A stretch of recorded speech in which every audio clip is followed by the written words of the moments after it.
Okay, good morning, and thank you very much for joining us. I am Yori Folarin. Well, serious business. We can't do anything light today. There's not very much that is light. Lagos State has slashed the land use charge, which was the subject of a recent increase, but now things have sort of been adjusted, but we'll leave that for now. We're still looking to see, how we'll go about talking about that one. So, but I suppose the good news depends on what side you're on. The good news is that Lagos government has indeed slashed the land use charge that was recently upped. Now, the other thing, of course, is the order of the election. It seems like a continuing controversy. If one were to be simplistic about it, what's the big deal might be the question. In fact, we almost could have an irreverent headline such as, what's the big deal? Well, my guest this morning is Mr. G.T. Ogunye. He's a constitutional lawyer and a human rights activist. Thank you very much, as always, G.T., for coming on. It's my pleasure. Thanks for inviting me. I'm grateful. Now, please, I just want to go very, very, very simple. If a foreign national was passing through Nigeria, caught to the news and sees all of this, he might be wondering, what's the big deal? This whole election, the election is going to hold, that's not an issue. What's the matter of the order of the election? Why is that important? INEC is the independent, stressing the independent aspect of their name, the Independent National Electoral Commission. And they've done what they're constitutionally empowered to do. Why are we even talking about this? Could you just explain it, please? Well, we're talking about this, and it's become a very controversial subject because we are dealing with power contestation. And we're also dealing with the issue of how politicians, the players and the actors themselves, get elected or re-elected into office or into their respective political offices. There is a thinking in the legislative arm of government, allegedly, that the order of election is important for their own survival in that legislative chambers. A lot of people who are partisans have, in a manner of speaking, threatened the legislator that, oh, most of you will not return there because you are an impediment, you become a blockade, you're not allowing this government of change to have its way and all that. In other words, you become an opposition to the government. And so when they look at the party structure, seeing that the party structure may not be in their hands or they may not have the capacity to exert influence on that party structure as to determine who and who will have tickets at the end of the day, and they then look at the order in which the election will be conducted. That if the presidential election were to be conducted first, the possibility is that once the president wins his own election, then they will be in trouble down the line. Because everybody else will now have to fall in line. The herd instinct will take effect. So that's why they're doing this as far as the issue of the order in which the election will be conducted or the sequence of the election is concerned. However, the amendments sought are not only in respect of the sequence of the election. There are about 40-something proposed amendments. And I think that because of that short-term that is taken out, we now overlooking all the other salient proposed amendment that we're talking about. Essentially, that's what it is. But that's not what is being said. Of course, political language is a camouflage. So that's not being said, and people are talking about rule of law, principles, legislative independence, executive power, separation of powers, and all that. And so people are really confused. Indeed. Because head or tail, if elections were free and fair and credible, that who will be elected at the end of the day will be elected. And the order shouldn't matter. The order shouldn't matter, really. Well, thank you very much for that brief overview. And perhaps, as far on my part, to put it even more crudely, therefore, one interpretation could be that the National Assembly is actually looking out for its own skin, first and foremost. As I said, putting it very, very crudely. Exactly, exactly. That's what it comes down to. Now, as you said, I also like the fact that you said, well, the explanation that you gave, that's not what's being said, but we all know. As you said, there's actually much more than just the order. There are other aspects of it, but people know a red herring when they see it. Exactly. And so putting, 42 other red herrings around the central one that all of us want. But as I said, one is not speaking like a politician. One is speaking far too plainly, and politicians don't do that. They don't, they don't speak plainly. They speak most often tongue-in-cheek. Exactly. Now, it seems that there's no option but to play along with this game, because the president is actually seeking peace over the order of the elections, according to one headline, among other things, not just the elections, also the budget. He's seeking peace. That's sort of a nod to the fact that, look, if these people want, they can be meddlesome, they can be troublesome, and they can slow the rate of progress. So we're just going to have to find a way to, is the word compromise, but they say sometimes politics is a matter of compromise, generally speaking as well.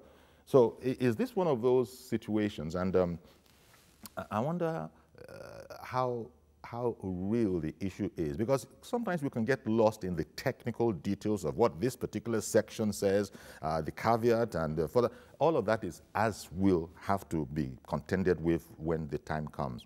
But do you think it really does matter? This whole quarrel, this whole quarrel.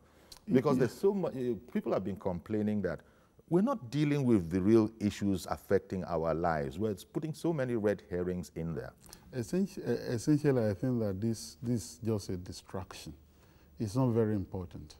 The order in which an election is conducted does not impact, in my view, on the capacity of INEC, which I think has to be bolstered, does not impact on whether INEC is able to discharge its responsibility creditably well, whether in the middle of an election to stagger an election, whether some of its high chiefs will be found culpable as to be arraigned before a court post an election for malfeasance and for criminal conduct. It doesn't impact on whether INEC henceforth will no longer be complicit in the incidence of underage voter registration, because INEC, as you know, came out to say, oh, we acquiesced, we condoned and connived at that criminality, because when it was going on, if we had protested, they would harm us, they would have killed us. I mean, they came out to say that. And so it is not very important. However, I think that it is important for the purpose of our conversation here today that we discuss what are these issues anyway. Now, but before you continue, because thank God for the law, otherwise the whole system will just descend into anarchy. In the National Assembly, they raised a motion that, look, let's be careful here, Senator Akpabio, I believe my producer is telling me, that there's the whole doctrine of separation of powers.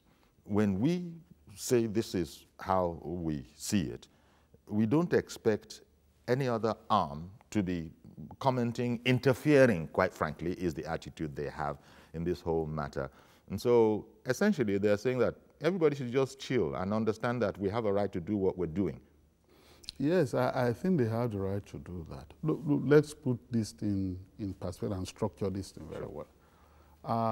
There was an amendment to the Electoral Act, or several amendments, because they did it seriatim, not the whole together, and they did their job and they sent this to the president. The president exercised his powers under Section 58, subsection 5 of the Constitution. The president declined to assent. In other words, he vetoed that bill. Having exercised his power, it's now the turn of the legislature to exercise its powers, one way or the other.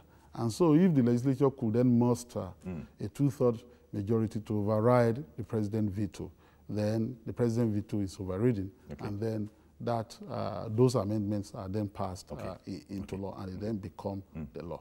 Now, the awkward thing about this is that the ruling party actually has a majority in the National Assembly. So ordinarily, you wouldn't expect these kind of, shall we say, quote unquote, misunderstandings. You know, people have been throwing this about as a cliche. I can't see the majority in the National Assembly. I will be politically naive, and the president will be politically naive to think that his party has a majority in the National Assembly. Is it a nominal majority or an actual majority? You have a majority in the National Assembly, and you put forward a list of your candidates to be in the leadership of the National Assembly, and that was upturned. Is that a majority? You have a majority in the National Assembly. You have nominees that you send there, and then those nominees are rejected. You have a majority, and then they stonewall you, and then they don't pass your budget as early as they should pass the budget. I mean, it's like we are practicing a zero-party system. You know, in Uganda, everybody's just on his own. You know, there's no cohesion in the political party. There's no discipline. There's no intra-party solidarity. So everybody's just doing his own thing. So, and this president knows this. So if you veto a bill and you then allow that quote-unquote unruly National Assembly to take charge, you then conceded to them the right to determine what will happen, you know, to that bill. So, and so after the fact rapprochement that the president is trying to do may not work, because that kind of thing should have happened before the president, you know, exercised his power. In any case,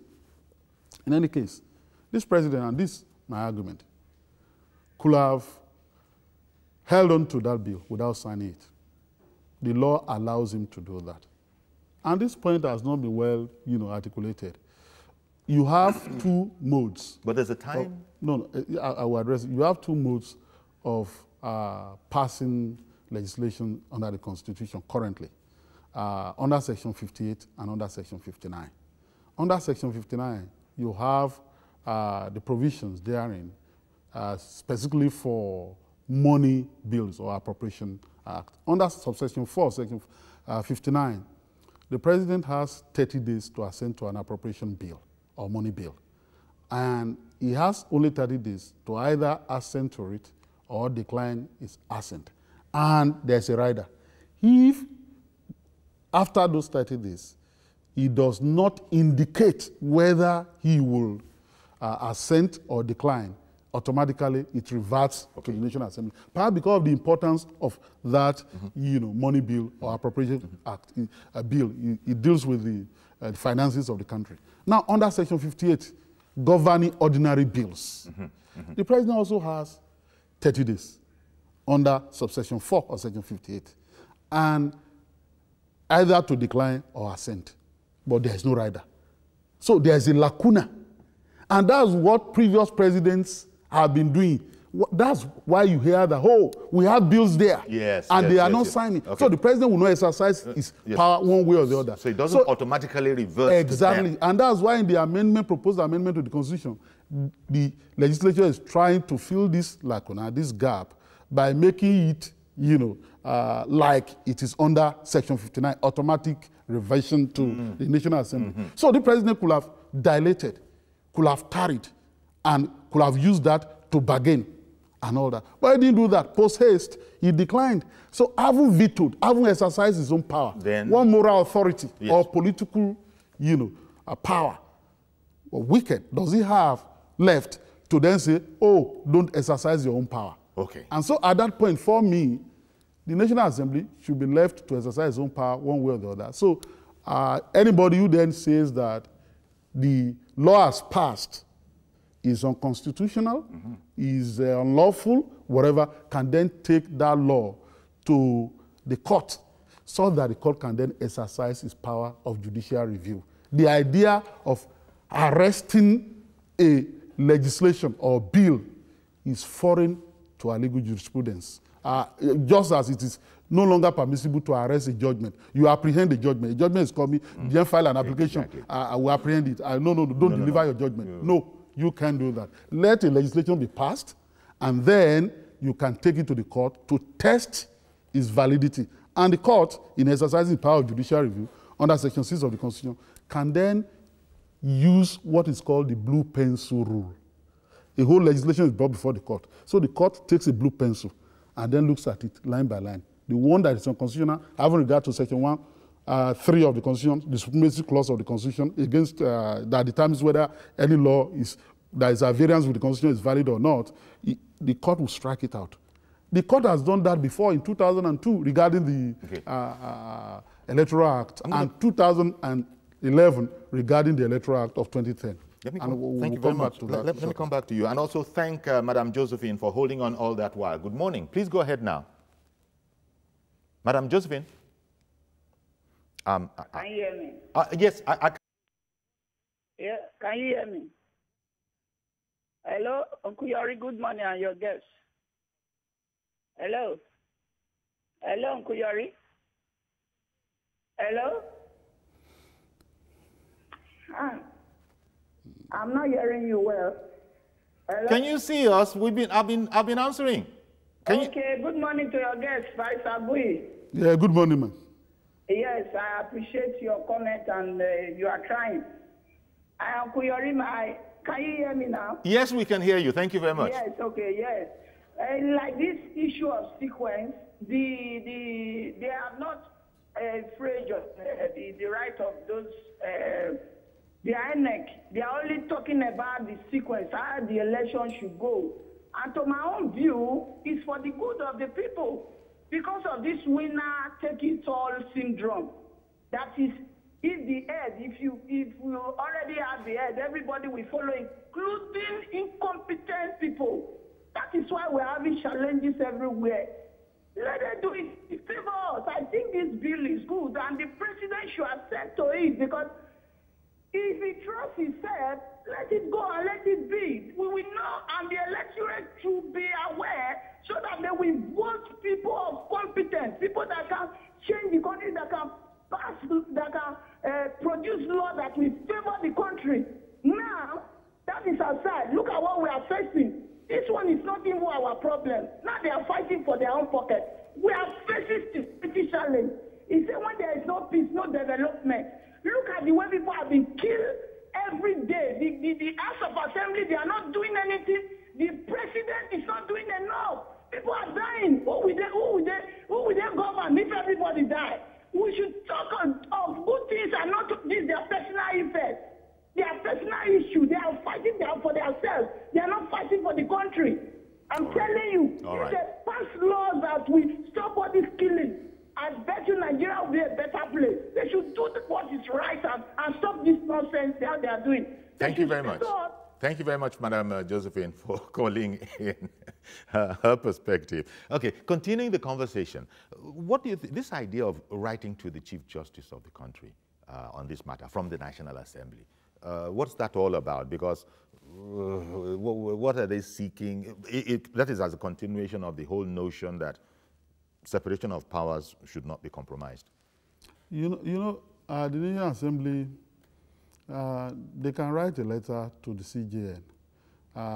The NJC receives petition on conduct of judges every day, and they take a decision. But if I were them, I will face the case that is before the court. That's a process. That's for the National Assembly, instead of writing to the CJN. Instead of writing to the CJN. And so all the arguments about whether it's appropriate for the judiciary to interfere in legislative business while they are on course, while a law is yet to be consummatedly made, whether the judiciary is jumping the gun by interfering in the conduct of their legislative business, all those can be taken to the court, and then their lawyers can address the court on that matter, and then the court can determine the matter. But as you said earlier, this is a highly intricate matter. Exactly. What is really meant is not being said. There are all sorts of red herrings. At the end of the day, me and my crude speech, I said, looking out for their own neck, at the end of the day. Yakub in Dokwemu, good morning, sir. Good morning, Chief. Thank you for calling in. And good morning, Barrett. Hey, good morning. Yeah, I always respect your opinion every time because you are the one of the lawyers that I follow from channels to all the media. Because when we are talking about the Constitution, you always said this. But I will say that. But for me, I believe as far as this bill is good, but there's some certain thing there in that bill that tells me that the Senate are fight for their own opinion. Own opinion in the sense that they wanted their own election comfort. Come to think of it, if they want to fight for Nigeria and then they want the election to go the way Nigerian citizens want it, why are they not make sure that the local government election comes first, the state assembly election comes followed by government, and then make sure that they did the national assembly and the presidency the same day. But it's all the way around that their own election should come first. Why? Because they believe that they can win the election on their own. But I can tell you, Sibiori and then Barrister Aditi Oguye, all these national assembly, both the Green House and the Red Chamber, I believe 95 to 96% of them will never come back if they sign this into law. For me, the law is good. If Mr. President can sign this bill into law, I can tell you, Sibiori, 95 of them will never come back. Why am I saying that? The outrageous amount of money that they are collecting from that National Assembly, people who are aware of that. There's some law, PIB bill is right down in that National Assembly. They did nothing to it. People are aware of that. So many things that, in fact, the stability bill is also there that National Assembly should be able to pursue to the conclusion of Mr. President. Why are they not pursuing all those things that Mr. President should sign this disability bill? The PID bill is there. They did not about that. Why is the election they are really pursuing about? The Nigerian citizens should wake up, and then we are going to meet at the polls. Thank you. Thank you very much. We're going to meet at the polls. We'll meet at the Battle of Philippines. Exactly. So indeed, that ordinarily should be the way it is. And if we're going to meet at the polls, it doesn't really matter or shouldn't matter the order. However, we've said, from the beginning that it's a lot more complex, subtle than that. And we have to understand it. The other day, one senator got into quote-unquote trouble for divulging how much the National Assembly, he's given us a very, very good idea of what people are earning. Maybe I shouldn't say earning, what people are making. And yeah, that caused something of a furore, but most people say that we always knew it. It's just good to have this confirmation from one of them. We always knew it was an. So you have people desperately hanging on to life, on life in the National Assembly for the wrong reasons. For instance, that argument probably will be a bit compromised with the governors whose natural route, as soon as they come off their 8-year term, is for the National Assembly. They don't really need that money, but still again, it's like it's the automatic thing now. Any governor that doesn't end up being a senator at the end of his term, he might consider himself something of a failure. So Yakub's point about, are we all swearing by this Constitution to uphold it and to do what's right for the country? Because at the end of the day, all of this argument, if you take it on one level, is about that. Every single person who is involved in this argument is going to have to say that, I want the best for the country, and this is my perspective, and I'm entitled to my perspective. This is the best for this beloved country of ours. And everybody else, as Yakubu said, will meet at the polls. Yes, exactly. Now let me say this, because there's been a lot of argument. Well, sorry, Reverend Dominic has been holding on for a long time, so forgive me for interrupting you. Well, Reverend Dominic just dropped, if I'm not wrong. So please continue. Yeah, there's been a lot of argument on whether the National Assembly was indeed right in coming up with these proposed amendments, even on the issue of sequence and order of the election. Now, the sequence or order of the election, the order in which the 2015 election was conducted, is in Section 25 of the Electoral Act, made by the National Assembly. The question, therefore, is if the legislature was right in enacting Section 25 that provides the order, why is it wrong now in exercising his powers to amend the order? That's the question. Okay. And so people are so then that's a saying, strict technical question. people are then saying that, yes, INEC, under the third part, part 1 of the schedule to the Constitution, of the third schedule to the Constitution, part 1, paragraph 14 and 15, INEC has the power to undertake, manage, and conduct and supervise the election. However, the order in which the election will be conducted has been legislatively predetermined, and INEC is operating the Electoral Act. So why is INEC bellyaching now, or INEC, exercising the fear or entertaining the fear or expressing any reservation about this order? Second, the 2015 election was the first election in which the presidential election will come first. People forget this. Okay. And that in itself was an aberration by a National Assembly that was dominated by the PDP. For what purpose, we didn't know, right? Now, all the previous elections, and how a general election conducted, you move from the local to the national. It's like you are building a momentum. That's the natural order of things. Until you reach the crescendo. So in 2015, we had a National Assembly, in 2011, we had the National Assembly saying that there must be a reorder. And so they are now going back. Dominated by the ruling PDP. Now they're trying to go back to, the only thing I see, which is like a snag, is that instead of a 2-tier election, you are now making it a 3-tier election. You want to shut down the entire country, with all its implications on the financial sector, the economic sector, the social life of the people, and so on and so forth, because you'll be having election back to back for 3 Saturdays, which I think is too elaborate, right? Okay. So we can look at all those and then say, if it is about exercising the legislative power of the National Assembly, the National Assembly has the power to do that, regardless of what the Constitution has provided. That INEC has the power under Section 76, Section 116, Section 132, and Section 178 to fix the dates of election. People are saying that dates and sequence of election are different. Okay, tell you what, I've got to go on a break now. And indeed, let me just say that Okorafor in Arochukwu is on the line, but we've got to go on a break now. See if you can get us back, or if you can't, hold on. We'll be right back. Don't go anywhere, please.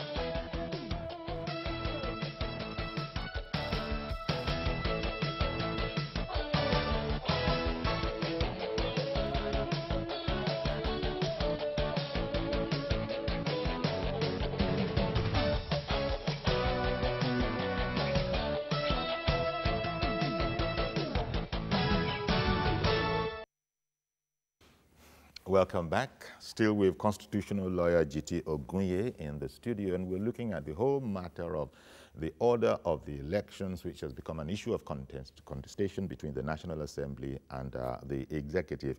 And well, thank you, GT, for pointing out, earlier when you were speaking, that it was 2011 election was the first, really, that there was a departure from what had been the natural, if you want, sequence of events, where the presidential election was the first election that was under a PDP-dominated administration. And also remember, the election was dressed back 2 weeks at the time. So yes. Now we had to come. No doubt they must have thought that it was going to work in their favor. It backfired. It didn't. Exactly. President Jonathan was out. President Buhari was in. So when you look at that, one begins to wonder if all of this isn't much ado about nothing. Put it the way they want it now.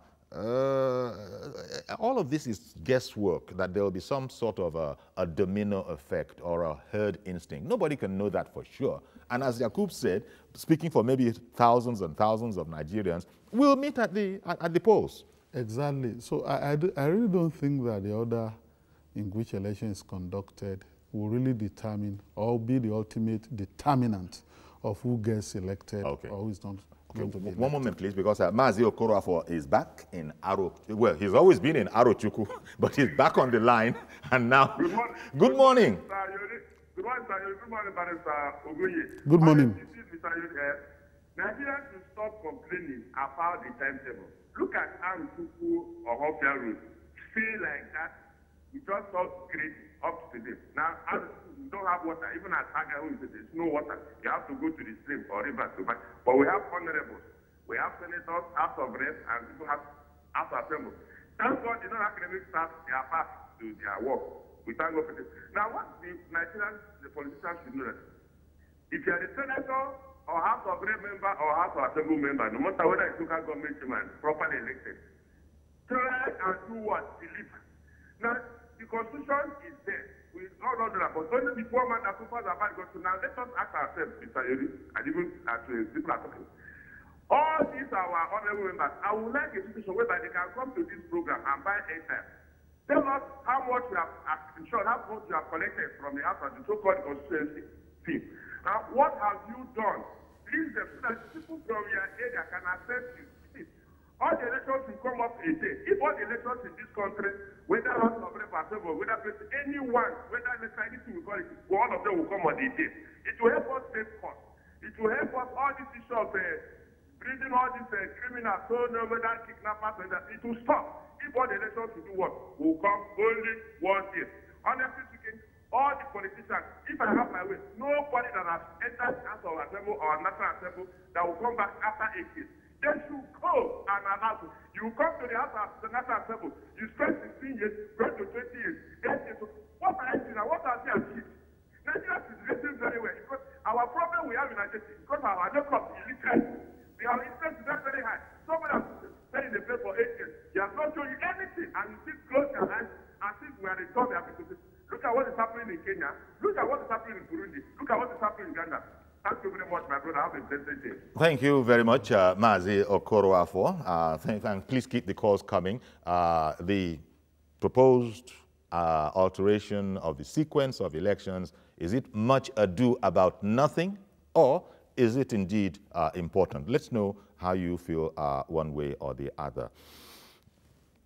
At the end of the day, you see, very soon the campaign season will be, in full swing, and a number of things are happening.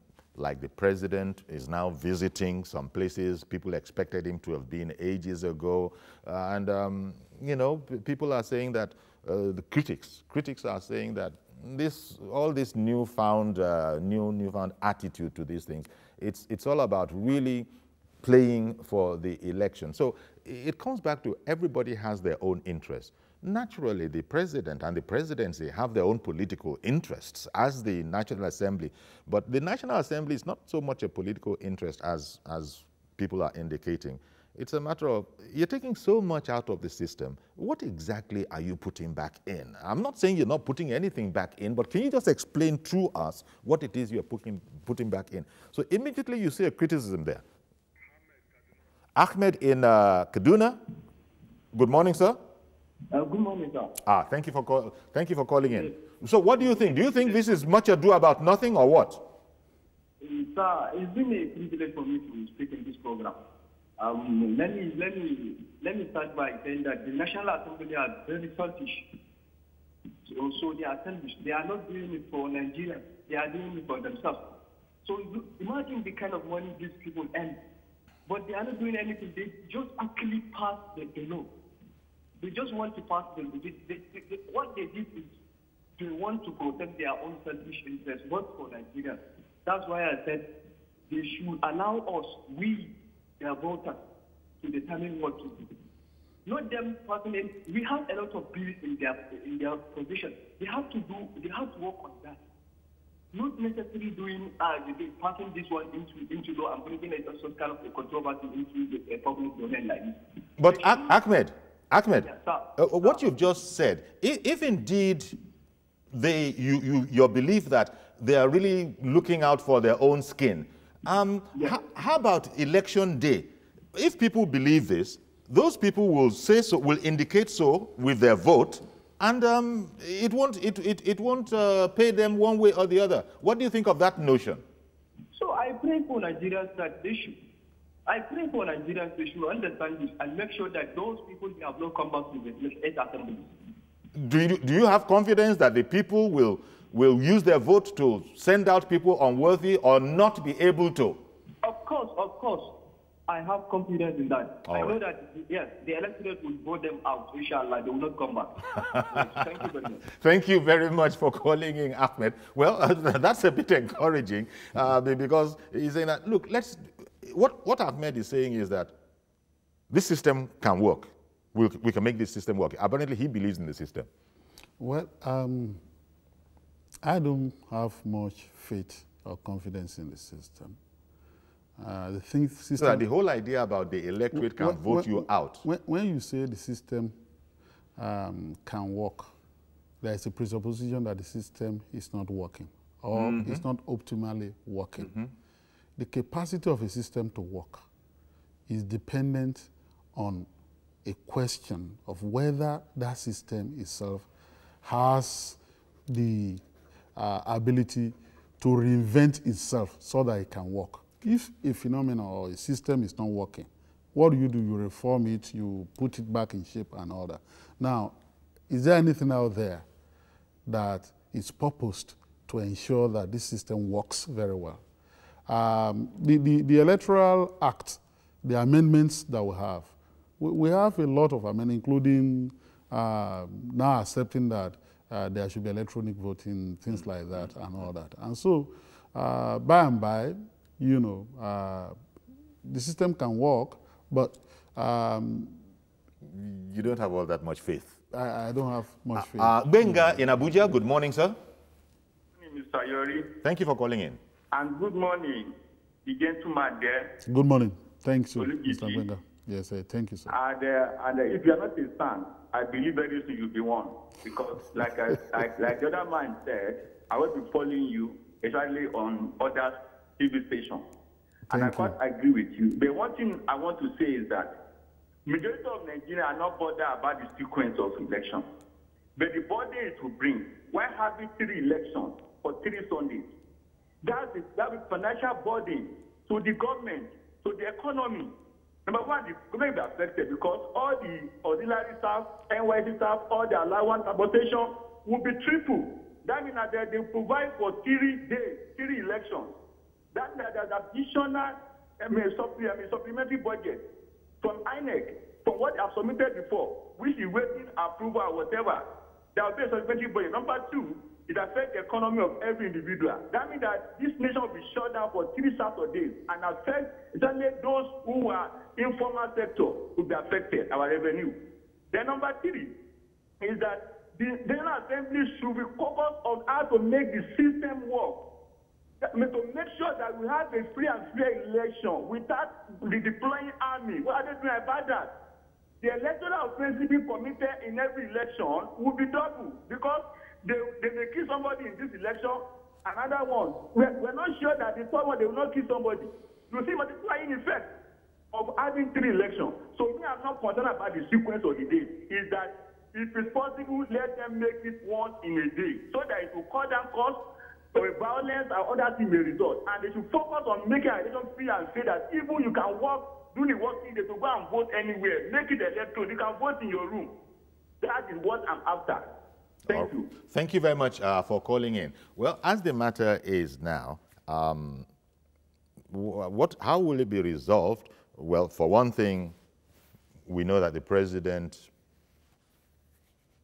is of the mind to seek peace on this whole matter, and towards that, Senate President Saraki and Speaker Dogara, as well as others, according to newspaper reports, were at Aso Rock to further this particular matter. But I believe you had said in passing that all of this is probably a bit belated. All this kind of activity might conceivably have been put in place much before this, right? Exactly. Much before this. You know, the strategic way a president as a political animal deals with the political environment is to have a high sense of anticipation. If you have a 4-year tenure at the outset, when the government is being formed, either in the executive branch or in the legislative branch, you become interested in who controls what. You had a president who said, I'm not bothered. I'm for everybody and I'm for nobody. and and then they were hailing him, you know, you are a good president for allowing legislative independence, without knowing that that would provide an ample opportunity for mischief to thrive and for undercutting to take place. So what the president is complaining about now, he encouraged right from the beginning. Maybe he underestimated the loyalty of his fellow travelers, because if you're all in one party and that party has won at the center, you probably should see yourself as co-travelers, but this is a unique situation. The president would be naive to have so thought. It was an assortment. It was an amalgamation. It was a convenient vehicle for everybody to be in for the purpose of accessing political power. So that does not immediately translate that all the people are on the same page and all that. No, that's why I used my word carefully the last time. That what we are practicing is more or less like a zero-party system. They only bear allegiance to themselves, not to any party or high principles or whatever. And this is what every Nigerian voter, I think, for his own sake, needs to have in his mind, that this is making the best of a bad situation. For every single voter, he's probably going to have to see it like that. Because this is...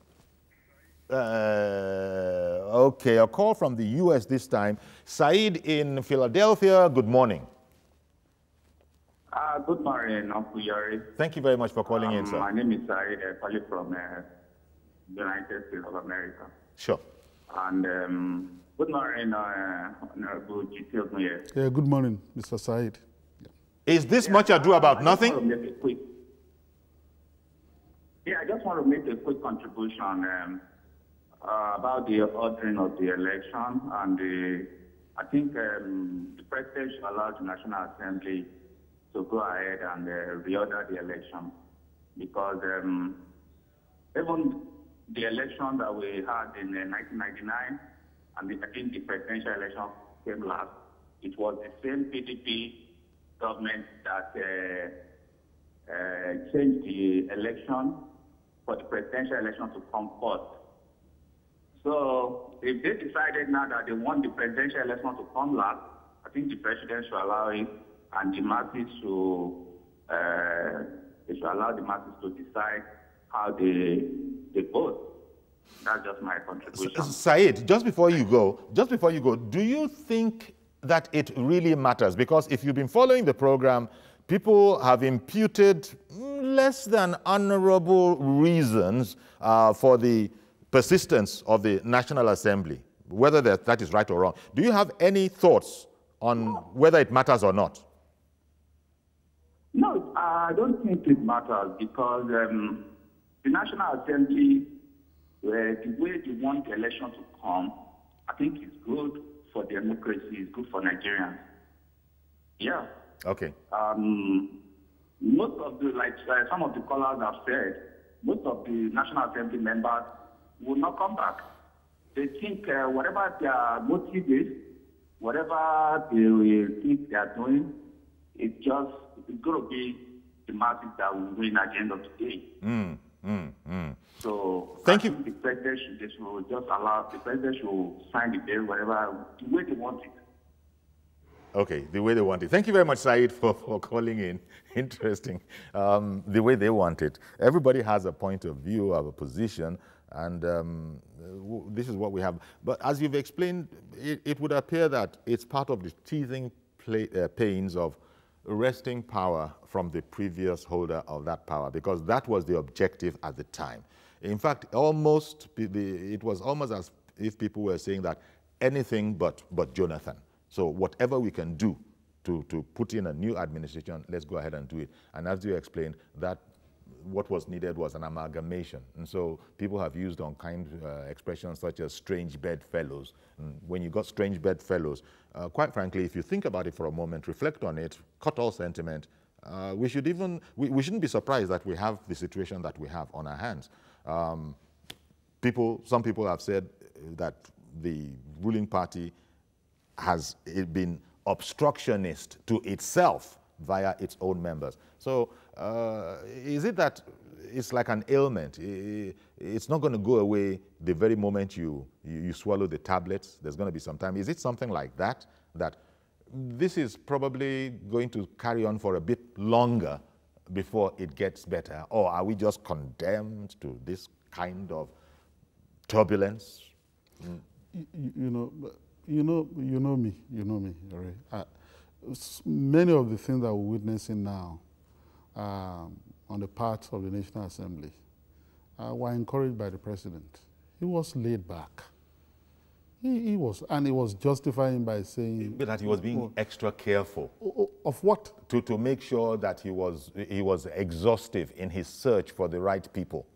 And this took time and effort. That's not correct. So okay, I got to put Reverend Dominic on now. Even my producer, I don't know why he had a laugh in his voice, just as you had a smile on your face. Good morning, Reverend Dominic. Good morning. The network is neither here or there. Let me go on and talk. Okay. I used to think, let me say something different here, please allow me. I used to think that the problem of Nigeria is leadership. But for what is happening of recent, the problem of Nigeria is followership. How could we having sex every day in Nigeria? And what would concern is the ordering of the election? What is the ordering of the election if you ask me to say? If you ask me, this thing will work against more national assembly than the presidency. It will allow them to go on. But the debt is so many in this session that we should not be quiet. This government are looking the other way around. People are dying every day. What is the election? What is debt? If everyone died before the election, who will then govern? The debt is so many. We need emergency in security structure of Nigeria. This election we are doing is a distraction. Please, Nigeria should wake up. Will everyone die before we get to 2019? Are we going to live before the outbreak? This is a question we ask. The fellowship in this nation is biased, is naive. I wish they woke up at this time and say enough is enough. That could be my contribution. Thank you for the opportunity. Thank you very much for calling in, Dominic. Reverend Dominic has flipped it. He said, look, before I used to talk about the challenge being leadership. The challenge is followership. What do you think of that flip? I don't agree with that. People keep saying a country deserves, people deserve the kind of leadership that they get and all that. Nigerians don't deserve this kind of thing. But Nigerians are the people who enable. They are the people who enable through the vote. Yes, I know that there are electoral thieves, but the whole thing isn't hijacked wholesale. That's not my own understanding of how power, is acquired and exercised. There has been an unbroken continuum, and we thought that 2015 would provide a break, but that's not quite correct. There's been an exchange of betting, right from independence, from the military wing of the ruling class to the political, and indeed, what speaks eloquently to that is that even in 1999, the heads or captains of the military class transmuted and became the heads of the civil government. There's been that unbroken chain, and people, are just there as victims. There are people who are enablers, but in the major part, people are just victims of those who have been exercising power. Okay, 1 second, please. Jacob in the UK, good morning. Good morning, Mr. Fiori. Thank you very much for calling in. Yes. Is this much ado about nothing, or is it a very serious matter? It's a serious matter. It's a serious matter, and Nigerians need to encourage, Nigerians need to encourage the National Assembly in this matter. You see, when we talk of deepening democracy, INEC register almost 65 parties. What is the reason for registering these parties? It's because we want our democracy to flourish from the grassroots. Now, if we start the presidential election, what happened to those small parties? They will die naturally. It shows that INEC is not providing level ground for small parties. But National Assembly says no. Let us start from the grassroots so that we can have a spread. People can choose. It doesn't matter whether only 10 of them come back. What we are saying is that we want democracy to flourish. We are not in a military era where somebody will dictate and we want it that way. Thank you very much. Thank you very much, Jacob, in the UK, for calling. That's a further perspective, and quite frankly, you said this among other things. I made that point. You've made this point that. But you were talking about how this whole thing will be resolved. Yes. It is good that the president, after the fact, after he's exercised his power, just before the National Assembly will exercise its own powers, is now reaching out, trying to build a rapprochement and try to forge consensus. And I think that there can be that kind of consensus for the interest of the Nigerian people. Our electoral system should not be subjected to uncertainty in terms of the law that will govern the conduct of the election. And I think that that rapprochement should come and there should be a kind of happy resolution to this matter. Yeah. I would have left it there, but then Daniel squeezed himself in. Good morning, Daniel, in Abuja. My good people of TVC, good morning this morning. Thank you for reaching my political correspondence. I want to appreciate my beloved lawyer, Barrister. You're doing a great job. Yeah, thank you. Uncle Yeri, what a wonderful morning. Indeed. Thank you very much for calling in. So, do you think this is very important? Very, very important. Very important issue. Very important issue. The barrister is doing a great job there. My contribution here is, yes, it's very, very important. Very important. You see, let us get this gimmicks very straight. What is going on is that the legislators are afraid that we are going to vote them out. They know very well they are not coming back. Secondly, let us understand that independence of INEC is paramount in this very issue. Once you don't allow INEC to be independent as enshrined by the Constitution, definitely the election is already compromised. What they want to do is to use their gimmick. Once we vote them out, they will go against the president. But we are assuring them that 2019 election, they are going to see wonders. This country must move forward. They won't bring us down. Indeed. They are sitting down there in Abuja, embezzling our money. They have not passed budget. They don't care about what is going on in the country. What Saraki is doing there with the government to tell us that they have to alter the sequence of election. What is altering the sequence of election? If it is so important to them, they will allow this thing to go. So Nigerians have collected our voters' card and we are coming out in mass to make sure that we remove this country from the hands of these common criminals that don't want this country to move forward. All right, then. Thank you very much for calling in, Daniel. That moving forward en masse is that part of it I like, and that is what everybody's encouraging. Come out, all of us that have voters' cards, and speak on that day en masse, as you said. I want to thank you very much, G.T. Ogunye, constitutional lawyer and human rights activist, for clarifying these issues for us and also adding your perspectives. Thank you very much. Yes. And so that's our program. The next one is on Monday because we don't do weekends. So God willing, I'll see you then at 10:30 in the morning. Do have a great weekend. I'm Yori Folarin. Bye-bye.